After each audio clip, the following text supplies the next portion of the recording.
দেখবেন জীবনে যেদিন ভালো হতে চাইবেন আপনার জানা থাকবে যে আপনি কিভাবে ভালো হবেন। যেদিন আপনার মনে হবে আল্লাহর ক্ষমার দরকার, সেদিন আপনি জেনে যাবেন কিভাবে ক্ষমা পায়।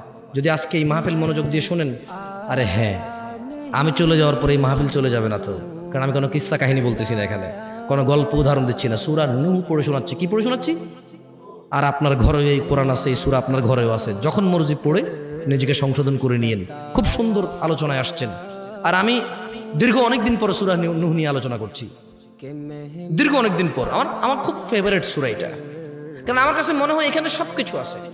একজন মানুষের সর্বোচ্চ দাওয়াত, মানে সর্বোচ্চ একজন মুসলমান কি করবে, এরপর সে কি কি পাবে, যদি সে তারপরেও ব্যর্থ হয় এগুলা করতে, তাহলে সে কি করবে, ব্যর্থ হওয়ার পরও যদি সে এগুলা করে তাহলে সে কি কি পাবে, সব আছে এখানে। সুবহানাল্লাহ। তাহলে শোনেন, তাহলে আমরা কার ইবাদত করলাম? ভয় কাকে পাইলাম? অনুসরণ কাকে করলাম?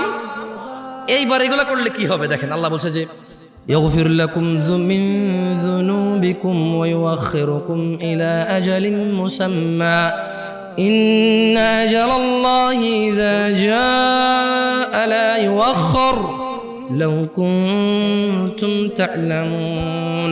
ও আমার জাতি, ইবাদত করো আল্লাহর, ভয় করো আল্লাহকে এবং রাসূলের অনুসরণ করো। যদি তোমরা এই তিনটা কাজ করো, আল্লাহ তোমাদেরকে ক্ষমা করবেন। সুবহানাল্লাহ।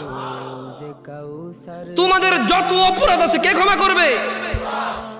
ওয়া ইউআখিরুকুম ইলা আজালিম মুসাম্মা। তোমাদেরকে তিনি এই যে অপরাধগুলো করে ফেলেছো, যদি তোমরা এই অপরাধী, তোমরা একেবারেই তোমরা আল্লাহ দ্রোহী, আল্লাহর এবং তার রাসূলের কোনো কথা মানছো না, এবার শুধু আল্লাহর ইবাদতটা করো, আল্লাহকে ভয় করো, তাহলে আল্লাহর নবী বলছে যে আল্লাহ তোমাদের অপরাধ ক্ষমা করবে। ওয়া ইউআখিরুকুম ইলা আজালিম মুসাম্মা, এবং তোমাদেরকে তিনি একটা নির্দিষ্ট সময় দেবে, মানে তিনি তোমাদেরকে হায়াত দেবে, বাঁচায় রাখবে যাতে ভালো কাজ করতে পারো। সুবহানাল্লাহ। মানে গুনাহগার হয়ে তুমি মরবা না। আর কি লাগবে? একটা মানুষ গুনাহগার হয়ে মরবে না, সে আল্লাহর ইবাদত করবে, আল্লাহকে ভয় পাবে, রাসূলের অনুসরণ করবে, তাহলে আল্লাহ তাকে সময় দিবে, অবকাশ দিবে, নির্দিষ্ট একটা সুযোগ দিবে, যাতে সে ইবাদত করে আল্লাহ প্রিয় হয়ে পৃথিবী ত্যাগ করতে পারে।